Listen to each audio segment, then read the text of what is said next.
Good morning all of you. बेटा, आज अपन बात करेंगे लेसन 18 के बारे में। और ये जो लेसन 18 है वो है आपका इकोनॉमिक बॉटनी का, आर्थिक वनस्पति विज्ञान का।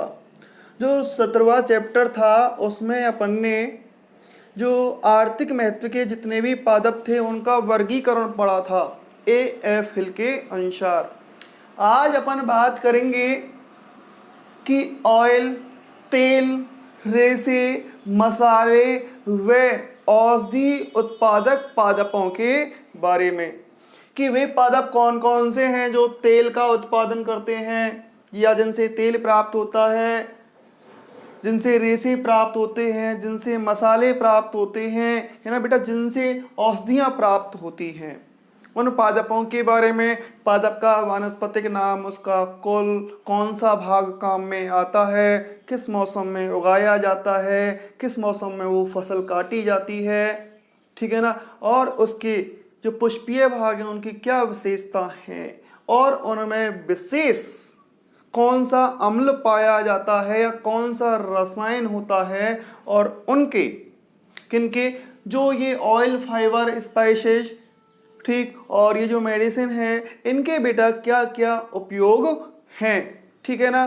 तो सबसे पहले बात करते हैं अपन तेल उत्पादक पादपों के बारे में। बेटा किसके बारे में?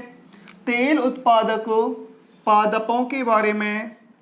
तेल उत्पादक पादप।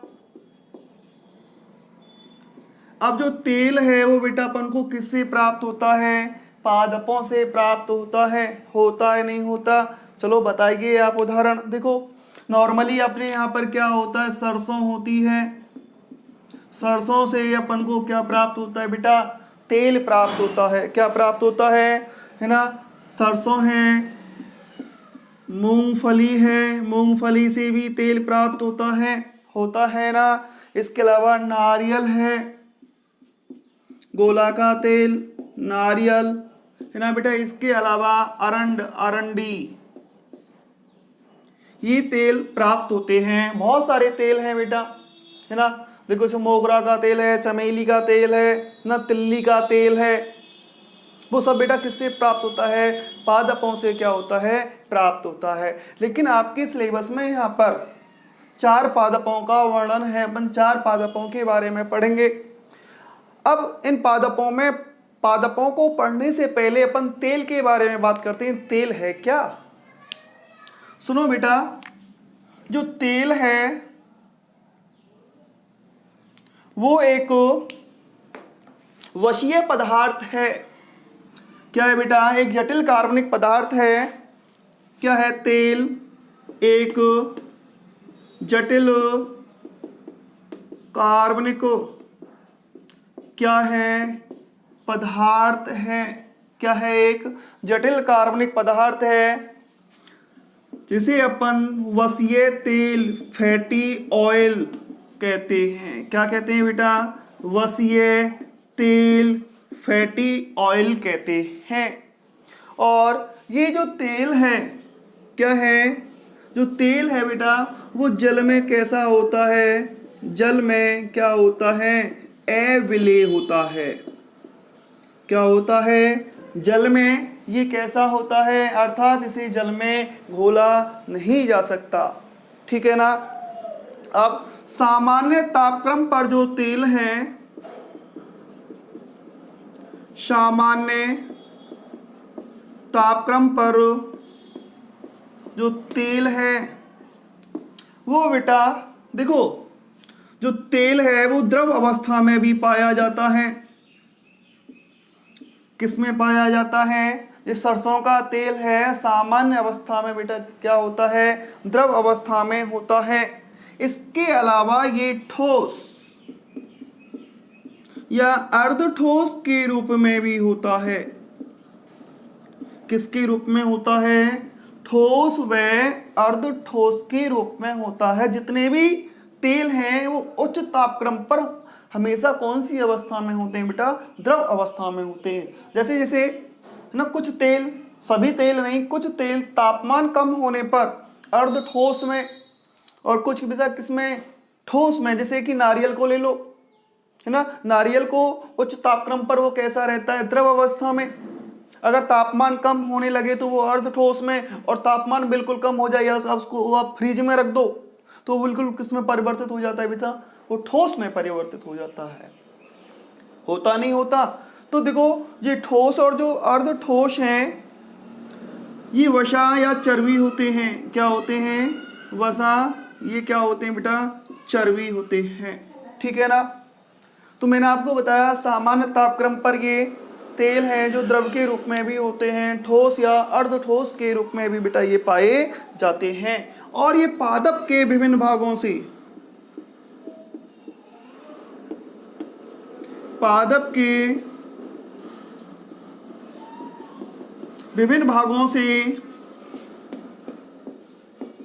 प्राप्त होते हैं। बताओ पादप के कौन कौन से भाग हैं जिनसे प्राप्त हो सकते हैं। देखो बेटा जो तेल है वो अधिकांश है वो प्राप्त होता है बेटा किससे, बीज से।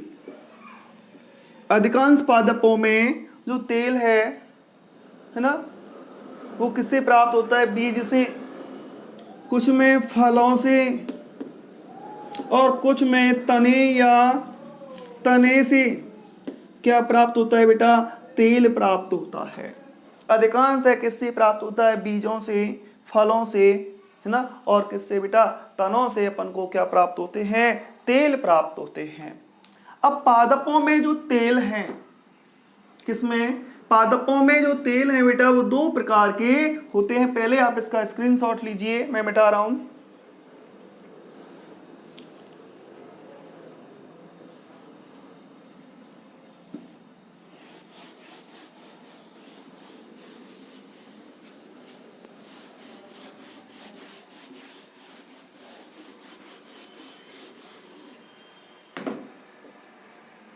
पादपों में तेल के प्रकार,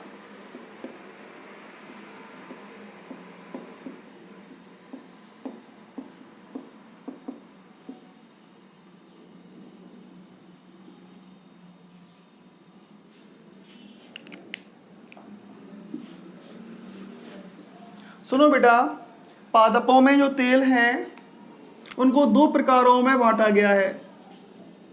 कितने प्रकारों में, दो प्रकारों में बांटा गया है। एक तो है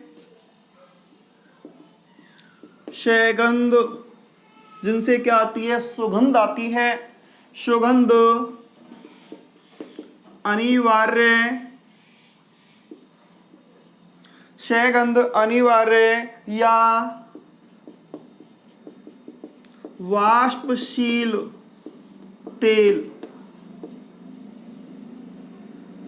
देखो बेटा ये हैं, इनको कहते हैं अपन एरोमेटिक,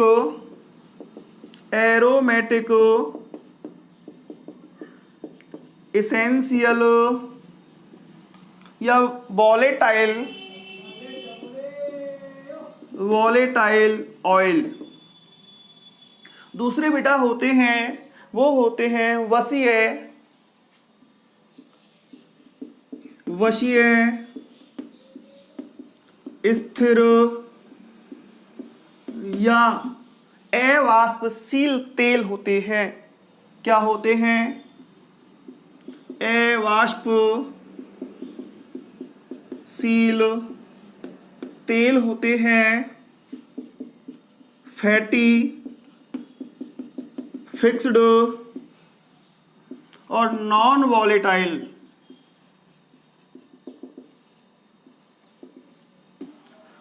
है ना। ये दो प्रकार के क्या है बेटा, पादपों में तेलों को इन दो प्रकारों में क्या किया गया है, बांटा गया है। एक तो सगंध, है ना, एरोमेटिक, एसेंशियल और वॉलेटाइल ऑयल। दूसरे हैं बेटा कौन से, फिक्स्ड, है ना, फैटी, फिक्स्ड और नॉन वॉलेटाइल क्या है, ऑयल हैं। अब सुनो, देखो ये जो ऑयल हैं कौन से, ये वाले, ये जो ऑयल होते हैं बेटा वो तीव्र गंध वाले होते हैं। कैसे होते हैं, तीव्र गंध वाले होते हैं। ठीक, अब सुनो, तीव्र गंध वालों के साथ साथ ये बेटा कैसे होते हैं, वाष्पशील होते हैं।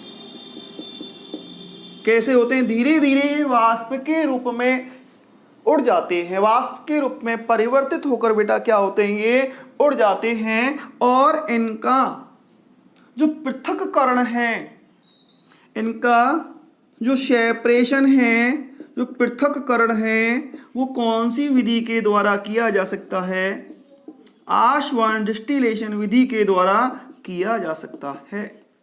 ठीक, तीव्र गंध वाले, वाष्पशील और जिनका पृथक्करण किससे किया जा सकता है बेटा, आसवन विधि के द्वारा किया जा सकता है, वो क्या कहलाते हैं, सहगंध अनिवार्य या वाष्पशील तेल कहलाते हैं। क्या कहलाते हैं, वाष्पशील तेल कहलाते हैं। एग्जाम्पल बताओ, है ना, जैसे मोगरा है, क्या है बेटा, मोगरा है, चमेली है,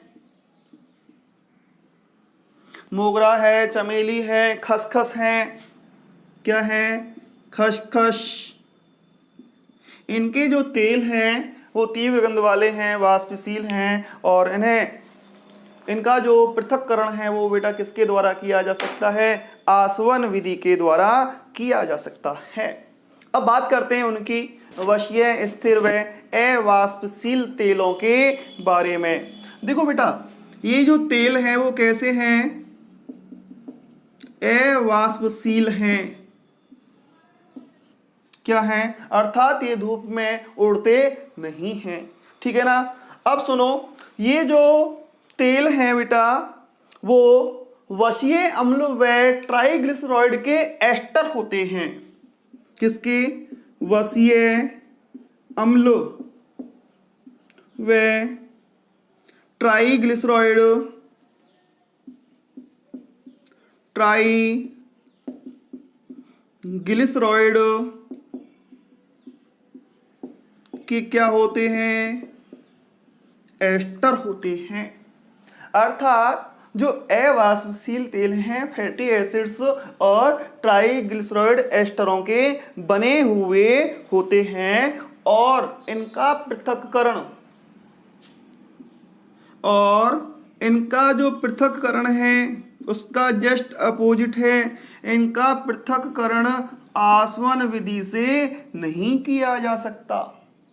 इनका पृथक्करण कौन सी विधि से नहीं किया जा सकता, आसवन विधि से नहीं किया जा सकता। बेटा इसमें दोनों प्रकार के तेल आते हैं, जो एक तो खाने वाले होते हैं खाद्य तेल, और जिन्हें अपन उद्योगों में काम में लेते हैं, जिनको भोजन के रूप में नहीं खाया जाता, वो कहलाते हैं अखाद्य तेल, है ना। देखो इसमें जो खाद्य तेल हैं जिन्हें आप खाते हो, है ना, इसमें खाद्य तेलों में बेटा मूंगफली है, सरसों है, क्या है, मूंगफली है, सरसों है, सोयाबीन है, सोयाबीन, इन सबको अपन खाते नहीं खाते। इसके अलावा बेटा कुछ क्या है, अखाद्य तेल हैं, क्या है, अखाद्य तेल, जैसे कि अंडी का है ना, जो तेल होता है उसे अपन भोजन के रूप में काम में नहीं लेते, औषधियों के रूप में काम में लेते हैं, और दूसरे औद्योगिक उत्पादों को बनाने के काम में लेते हैं। इसके बेटा अलावा करंज ना, ये बायोडीजल प्लांट है करंज, है ना, इसको बेटा खाया नहीं जाता, इस तेल को खाया नहीं जाता, ये फ्यूल के रूप में काम में लिया जाता है। तो मैंने आपको पादपों में ये तेल के प्रकार बताए। किसके प्रकार है बेटा, ये तेल के प्रकार हैं, और इनके दो प्रकार हैं, है ना। पहले आप इसका स्क्रीनशॉट ले लीजिए, अच्छी तरह आपकी समझ में आ गया होगा।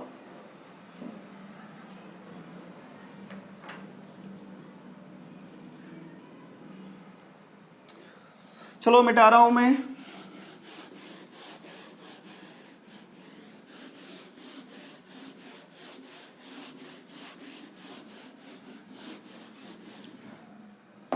अभी मैंने आपको बताया जितने भी ऑयल हैं, जो तेल हैं बेटा,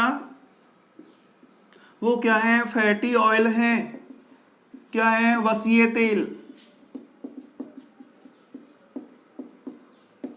क्या है, जितने भी तेल हैं वो वसीय तेल हैं, और इन वसीय तेलों को वायु में खुला रखने के आधार पर, किसके आधार पर? वायु में खुला रखने के आधार पर अपन इनको बेटा 4 कैटेगरियों में बांटते हैं। कितने प्रकारों में बांटते हैं? 4 प्रकारों में बांटते हैं। किसके आधार पर? वायु में खुला रखने के आधार पर, कि वायु में इनको खुला रखा जाता है तो इसका तेल का जो व्यवहार होता है उसके आधार पर। वायु में खुला रखने पर तेल के व्यवहार के आधार पर इनको बेटा कितने प्रकारों में बांटा गया है? 4 प्रकारों में बांटा गया है। कितने प्रकारों में?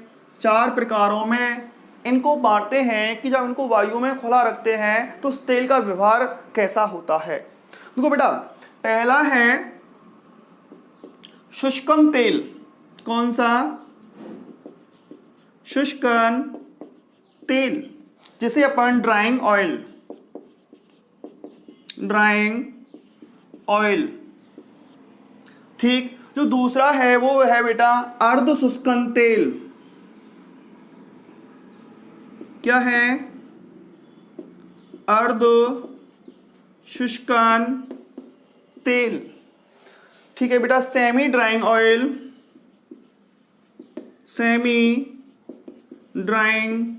ऑयल। और जो तीसरा होता है बेटा अशुष्कन तेल होता है। क्या होता है? अशुष्कन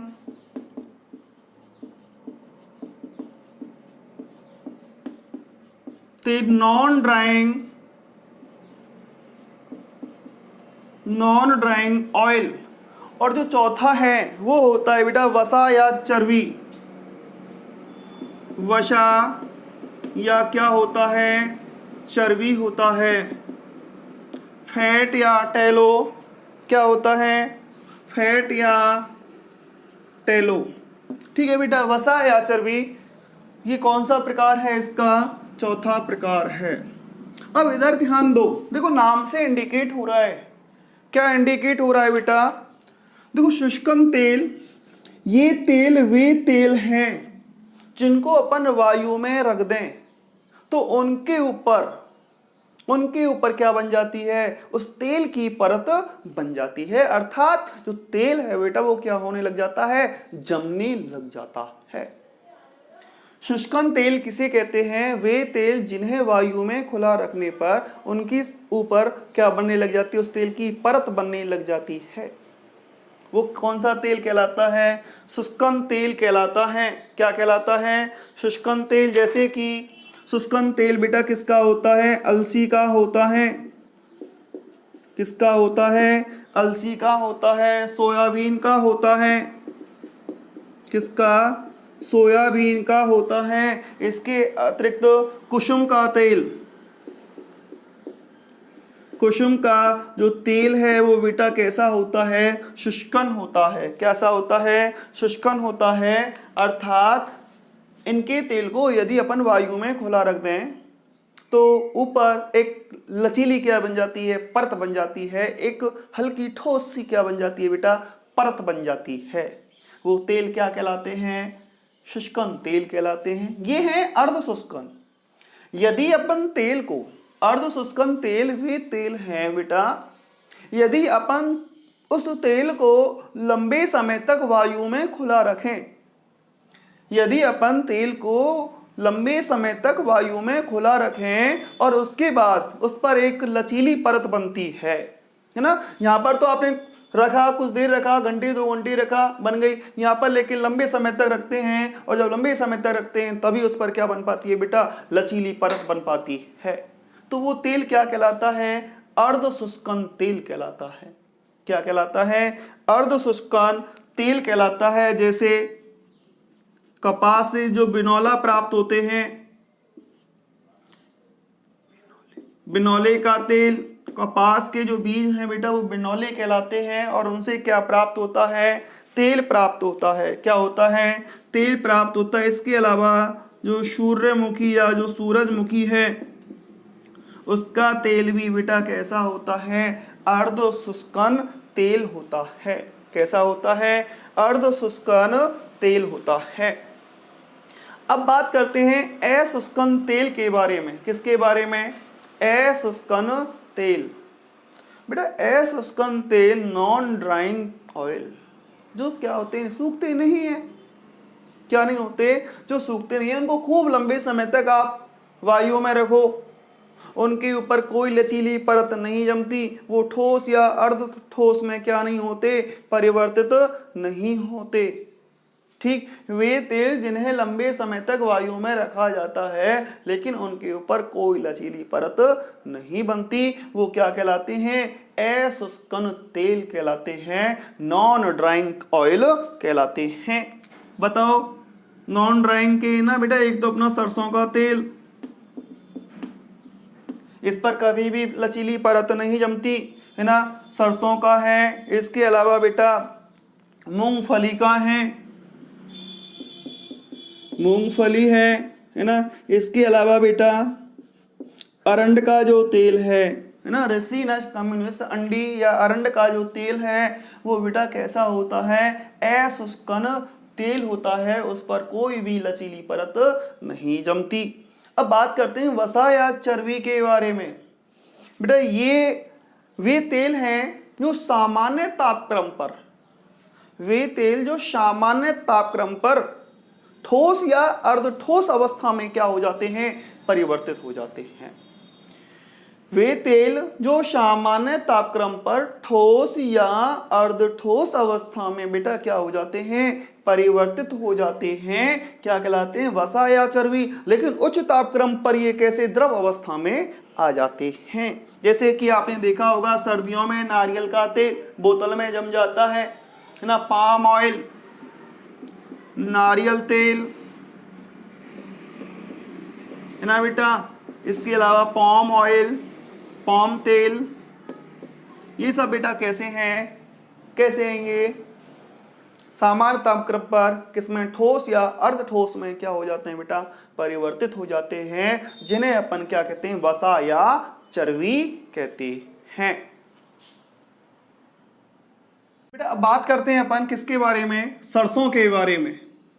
किसके बारे में, सरसों, मस्टर्ड। सरसों से अपन को क्या प्राप्त होता है, तेल प्राप्त होता है। और कौन सा तेल प्राप्त होता है बेटा, कौन सा, नॉन वॉलेटाइल, अवाष्पशील तेल प्राप्त होता है। और ये जो तेल है वो अशुष्कन नॉन ड्राइंग ऑयल होता है। अब ये पादप से प्राप्त होता है। तो देखो बेटा सबसे पहले बात करते हैं सरसों का जो सामान्य नाम है, क्या है, सामान्य नाम, और इसका नाम है, सामान्य नाम है बेटा पीली सरसों। क्या है, पीली सरसों, इंडियन कैल्जा।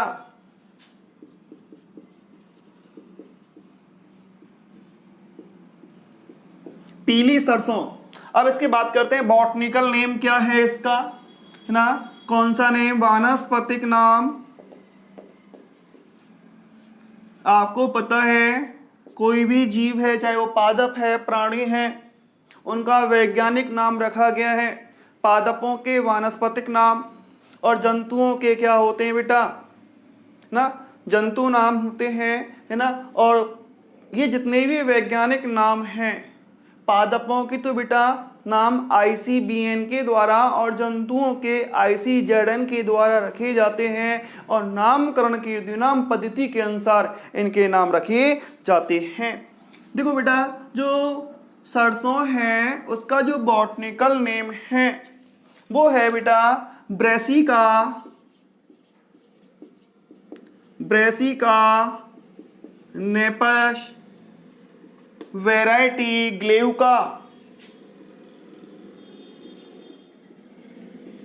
क्या है, ब्रेसिका नेपस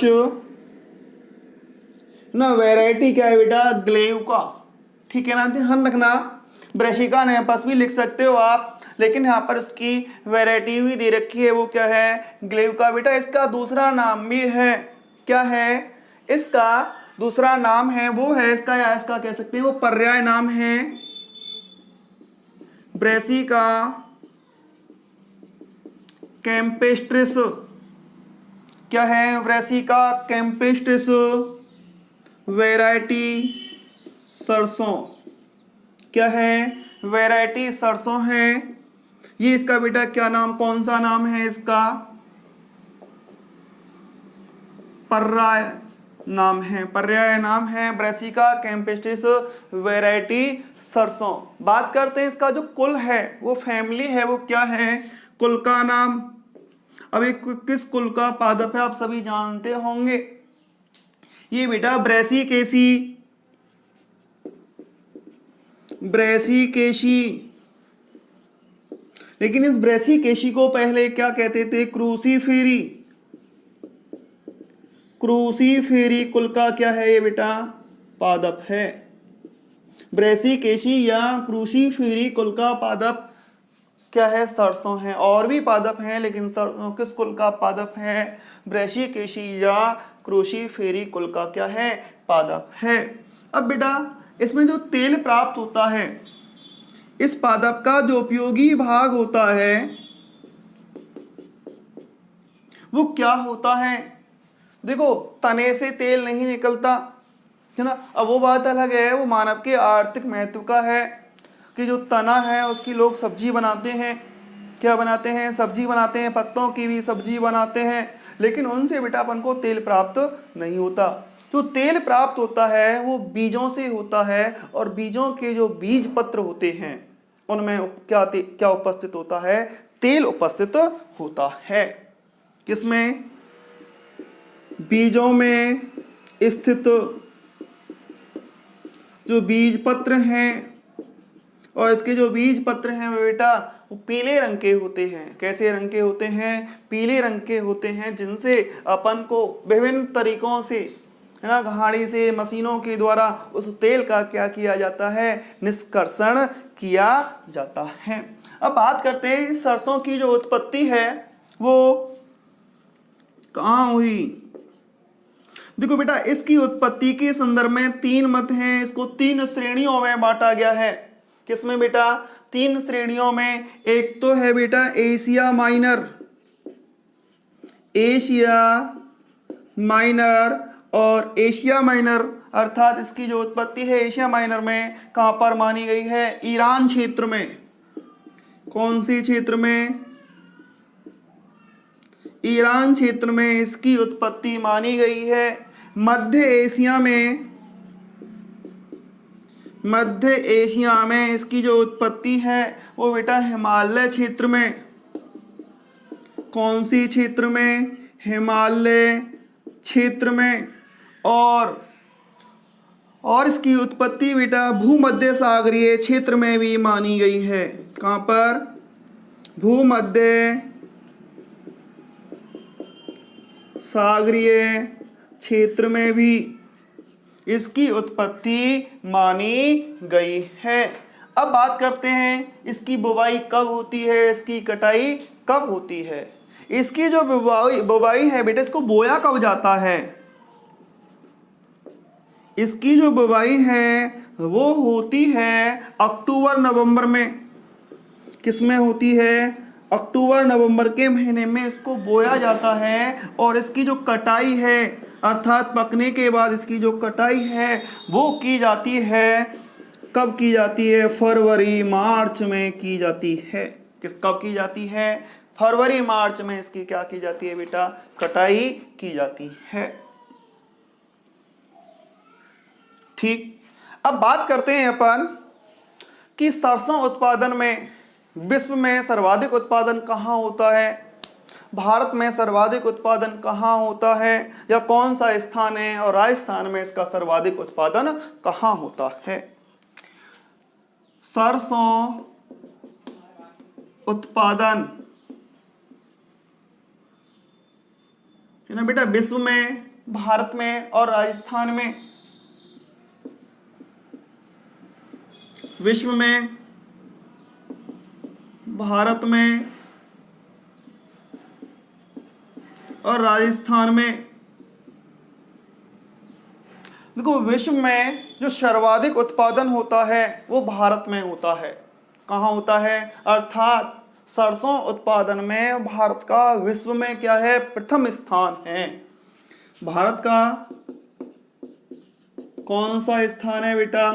प्रथम स्थान किसमें? सरसों उत्पादन में। ठीक है ना, अपना भारत देश सरसों उत्पादन में अग्रणी है। ठीक, अब भारत में इसका जो उत्पादन होता है वो बेटा अपने क्षेत्र में ही होता है ना। सर्वाधिक जो उत्पादन है वो राजस्थान में, और कहां पर होता है? उत्तर प्रदेश में होता है। कहां पर होता है? भारत में जो सर्वाधिक उत्पादन है वो राजस्थान व उत्तर प्रदेश में होता है। अब बात करें राजस्थान में कहाँ होता है? राजस्थान में बेटा ये पूर्वी राजस्थान में होता है। कहां पर होता है? पूर्वी राजस्थान में होता है। जैसे अपना भरतपुर है, अलवर है ना, सवाई माधोपुर है, सवाई माधोपुर है ना, करौली है। क्या है बेटा? करौली क्षेत्र। इसमें सरसों का क्या होता है? सर्वाधिक क्या होता है बेटा? उत्पादन होता है। ठीक, अब बात करें अपन इसकी उन्नत किस्में कौन सी हैं? सरसों की जो उन्नत किस्म है, सरसों की जो बेटा उन्नत किस्में कौन सी हैं? देखो सरसों की जो उन्नत किस्में राजस्थान के लिए बेटा पूषा कल्याणी, पूषा कल्याणी, इसको अपन लोटनी सरसों भी कहते हैं। क्या कहते हैं? लोटनी। लोटनी क्या कहते हैं बेटा? सरसों कहते हैं। इसके अलावा और भी किस्में जैसे वर्णा है, क्या है? वरुणा, दुर्गामणि, क्या है? दुर्गामणि। इसके अलावा बेटा RH30 और TM11, RH30 और TM क्या है? 11। ये जो उन्नत किस्म है जो कि अपने राजस्थान में ना, राजस्थान उत्तर प्रदेश में ये बोई जाती हैं। अब बेटा देखो इसकी बात करें अपन खेती की, है ना। इसकी जो खेती है, सरसों की जो खेती है वो अधिकांशतः बारानी क्षेत्रों में होती है। कौन से क्षेत्रों में? बारानी क्षेत्र में। बारानी क्षेत्र वे हैं जहां पर सिंचाई नहीं होती, अर्थात असिंचित क्षेत्र। सरसों की जो खेती है वो सर्वाधिक कहाँ होती है? असिंचित क्षेत्रों में होती है। और कुछ स्थानों पर ये बेटा क्या इसमें क्या की जाती है? सिंचाई की जाती है। ठीक है ना। मोस्टली ये जो सरसों है बेटा वो किस पर डिपेंड है? बरसात पर डिपेंड है। क्या है? बरसात पर क्या होती है? ये डिपेंड होती है। ठीक है ना। यहाँ तक आप स्क्रीनशॉट लीजिए, तब तक मैं इसमें इंक डाल लेता हूं।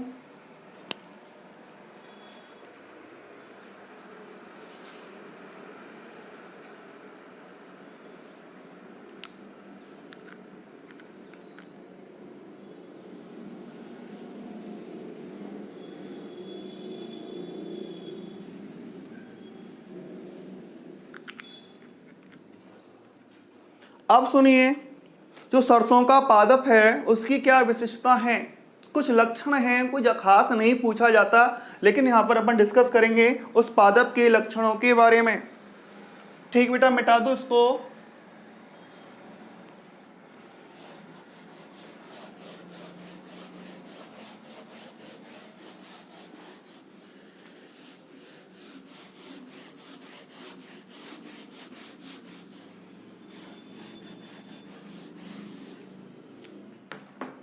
सरसों के पादपों की विशेषता के बारे में बात करते हैं।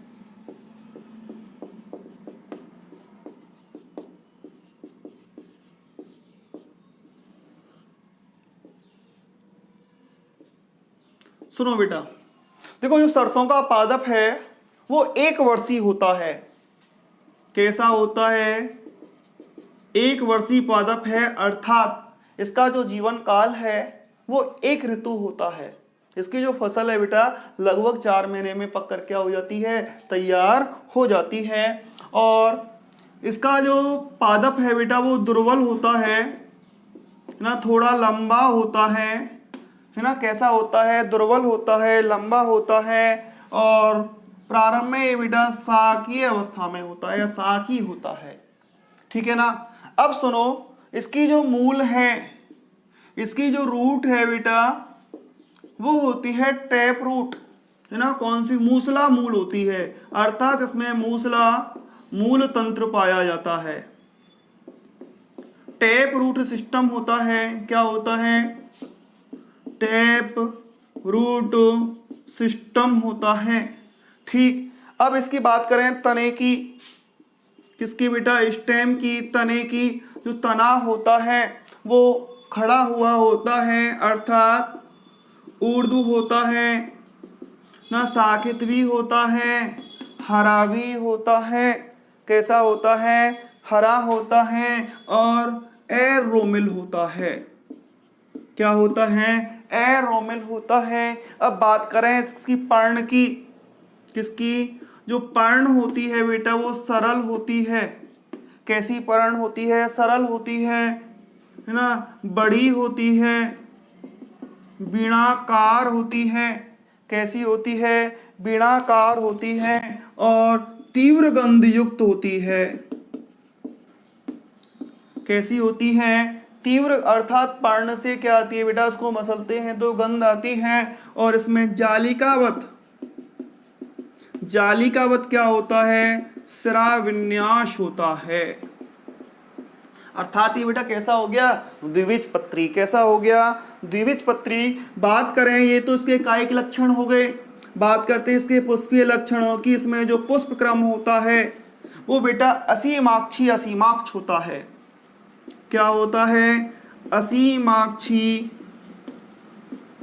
असीमाक्ष क्या पाया जाता है बेटा, पुष्प क्रम पाया जाता है। बात करते हैं इसके जो पुष्प हैं उनका रंग कैसा होता है। आपने देखा होगा जो पुष्प हैं वो कैसे रंग के होते हैं, पीले रंग के होते हैं, संख्या में अधिक होते हैं, संख्या में क्या होते हैं, अधिक होते हैं, चमकदार होते हैं और चतुर्तयी होते हैं।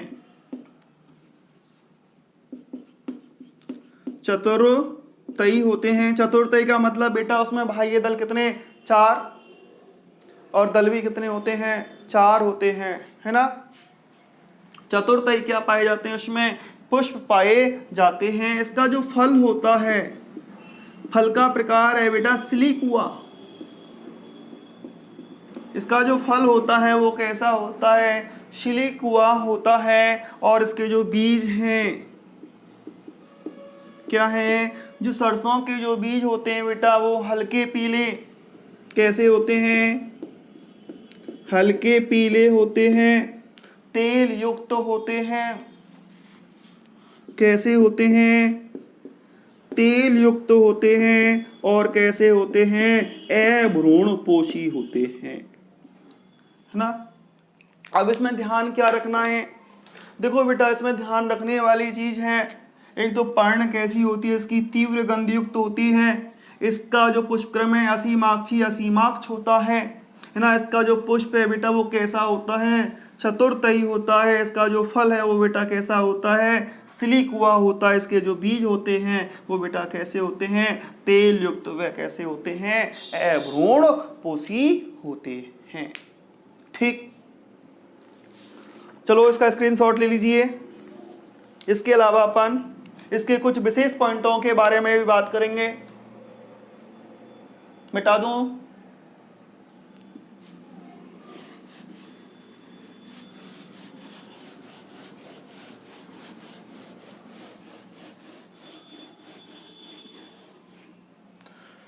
सुनो बेटा, इसकी जो उपज है या उत्पादन है किस दर से होती है, उत्पादन या उपज, इसका जो उत्पादन है वो बेटा 10 से 12 कुंटल, 10 से 12 क्विंटल प्रति हेक्टेयर होता है। अर्थात 1 हेक्टेयर में कितना उत्पादन हो जाता है? 10 से 12 क्विंटल इसका क्या होता है? उत्पादन होता है। देखो, जो बीजों में जो तेल होता है वो कितना परसेंट होता है? बेटा, जो बीजों में जो तेल है वो होता है 30 से 48%। कितना बेटा? जो बीजों में जो तेल है वो कैसा होता है? 30 से 48% होता है। और इस तेल का जो निष्कर्षण है क्या है? इसका जो निष्कर्षण है या तो बेटा किसके द्वारा? मिलों के द्वारा या घाड़ियों के द्वारा किया जाता है। किसके द्वारा? मिलों या घाड़ियों के द्वारा किया जाता है। और जो तेल होता है वो भारी होता है और सुनहरे पीले रंग का होता है। तेल कैसा है बेटा? भारी होता है और रंग कैसा होता है? पीला सुनहरा इसका क्या होता है? रंग होता है। ठीक, अब बात करते हैं कि सरसों के तेल में, देखो आप जो खड़ है उसकी सानी करते हैं तो देखा होगा उसमें झांक आती है। क्या आती है? और एक इसमें क्या आती है? तीखी गंध आती है। क्या आती है बेटा? तीखी गंध आती है। और जो सरसों के तेल में, सरसों के तेल में तीखी गंध, जो तीखी गंध होती है वो क्यों होती है? बेटा, उसमें एक रसायन होता है। क्या होता है? उसमें एक रसायन होता है। उस रसायन का नाम है, जो गंधक युक्त होता है, वो कैसा होता है? वो सल्फर युक्त होता है। जो सरसों में जो तीखी गंध एक रसायन के कारण होती है, वो रसायन कैसा होता है? सल्फर युक्त होता है। और उसका नाम है बेटा एलिल आइसोथायोसाइनेट। Allele isothiocyanate. इसके कारण, इस कार्बनिक पदार्थ के कारण, बहुत इंपॉर्टेंट है, पूछा जाता है कि सरसों में तीखी गंध क्यों होती है ना? सरसों में जो तीखी गंध होती है बेटा वो सल्फर युक्त एल आइसोथायोसाइनेट के कारण होती है या इसकी उपस्थिति के कारण होती है। ठीक है ना? जैसा कि मैंने आपको बताया, जो सरसों का तेल है वो बेटा नॉन ड्राइंग होता है। क्या होता है? जो सरसों का तेल है वो कैसा होता है? नॉन ड्राइंग होता है। अर्थात उसको वायु में खुला रख देते हैं तो उसके ऊपर कोई भी लचीली परत नहीं जमती है। ठीक है बेटा? अब सुनो, इस तेल का जो लाक्षणिक वसीय अम्ल है वो क्या है? इस तेल का लाक्षणिक, इस तेल का लाक्षणिक वसीय अम्ल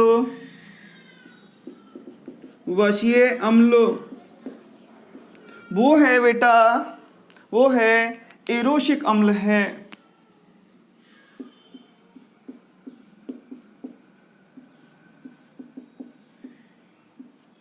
वो क्या है? एरोशिक। लाक्षणिक वसीय अम्ल बेटा क्या है? एरोशिक अम्ल है। और इसमें अन्य वसीय अम्ल भी होते हैं। क्या होते हैं? अन्य वसीय अम्ल भी पाए जाते हैं। और जो अन्य वसीय अम्ल में बेटा ऑलिक व पॉमेटिक अम्ल होता है। कौन सा होता है? ऑलिक व पॉमेटिक अम्ल होता है। इंपॉर्टेंट है, किसमें कौन सा वसीय अम्ल है? सरसों के तेल में एरोशिक अम्ल है। सरसों के तेल में तीखी गंध क्यों होती है बेटा? वो सल्फर युक्त एलिल आइसोथायोसाइनेट के कारण होती है। और सरसों के तेल में अन्य वसीय अम्ल कौन से होते हैं? ऑलिक व बेटा क्या होता है? पॉमेटिक अम्ल होता है। ठीक, अब बात करते हैं सरसों का आर्थिक महत्व क्या है। आप जानते ही हो कि सरसों के बीजों से अपन को क्या प्राप्त होता है, तेल प्राप्त होता है, जिसका उपयोग अपन भोजन सब्जी बनाने में भी करते हैं, मालिश करने में भी करते हैं, है ना, बालों में लगाने में भी करते हैं। और इसके अलावा जो घरों में जो दिए जलाए जाते हैं, दीपावली पर जो दिए जलाए जाते हैं, उसमें क्या डाला जाता है, सरसों का तेल डाला जाता है। कोई नई बात नहीं है। अब सुनो बेटा, जब इसका जो तेल है, जो बीजों को किस में डालते हैं, मिलों में या घाड़ियों में, तेल बाहर आ जाता है। लगभग 30 से 48% तेल का क्या होता है, निष्कर्षण होता है। अब तेल के बाद जो इसका अपशिष्ट बनता है वो कहलाती है खली, खल कहलाती है। क्या कहलाती है, जो खल कहलाती है। और उस खल को अपन पशु आहार के रूप में पशुओं को खिलाते हैं। अर्थात इसकी जो अपशिष्ट है या इसकी जो बचा हुआ जो पदार्थ है, तेल निकलने के बाद जो बचा हुआ पदार्थ है, वो क्या कहलाता है, खली कहलाता है। और जिसे अपन किसके रूप में बेटा, पशु आहार के रूप में क्या कहते हैं, काम में लेते हैं। इसके अलावा इस तेल के द्वारा बेटा साबुन व रबर के प्रतिस्थापी बनाए जाते हैं। इसके द्वारा क्या बनाए जाते हैं, साबुन व रबर के प्रतिस्थापियों का क्या किया जाता है, निर्माण किया जाता है। अब तेल है तो स्वाभाविक है ये लुब्रिकेंट का कार्य करता है, स्नेह का क्या करता है, कार्य करता है। सरसों के तेल को अपन मशीनों में, किसमें, मशीनों में घर्षण को कम करने के लिए स्नेह के रूप में क्या करते हैं बेटा, काम में लेते हैं। इसके अलावा आपने देखा होगा, अपने बड़े बूढ़े जो नई जूती खरीद के लाते हैं चमड़े की, तो उसमें क्या देते हैं, तेल देते हैं, जिससे उस तेल से क्या हो जाता है, मुलायम हो जाती है। अर्थात सरसों के तेल से चमड़े को क्या बनाया जाता है बेटा, मुलायम बनाया जाता है। और क्या उपयोग हो सकते हैं बेटा, जो सरसों के बीज हैं, क्या हैं, सरसों के बीज हैं बेटा, वो मसाले के रूप में काम में लिए जाते हैं। किसके रूप में, अचार वगैरह डालते हैं तो उसमें सरसों के बीज डाले जाते हैं। किसके रूप में डाले जाते हैं बेटा, मसाले के रूप में डाले जाते हैं। ये मैंने आपको सरसों के बारे में बताया कि इसका कुल क्या है, इसकी वानस्पतिक नेम क्या है, इसका पर्याय नाम क्या है। ठीक है बेटा, समझ में आ गया होगा। लेकिन इंपॉर्टेंट थिंग्स ये हैं कि सरसों के तेल में जो तीखी गंध होती है वो बेटा सल्फर युक्त एलिल थायोआइसोसाइनेट के कारण होती है। इसमें जो वशीय अम्ल होता है वो यूरोसिक अम्ल होता है, और जो अन्य वशीय अम्ल हैं वो बेटा कौन से, पॉमेटिक अम्ल होते हैं, और क्या होते हैं, ऑलिक अम्ल होते हैं। ठीक, समझ में आ गया होगा। ठीक, अपने आज यहाँ पर एक सरसों के बारे में पढ़ा है, और सरसों से अपन को क्या होता है, तेल प्राप्त होता है ना। मैंने आपको 4 पादप बताए, है ना। एक तो नारियल बताया, अरंड बताया, क्या बताया बेटा, नारियल, अरंड, सरसों, ठीक है ना। इनके बारे में और पढ़ेंगे अपन अगली क्लास में, है ना। मूंगफली है ना, मूंगफली के बारे में, नारियल के बारे में, फिर अरंड के बारे में। और इन चारों से क्या प्राप्त होता है अपन को, तेल प्राप्त होता है। Thank you.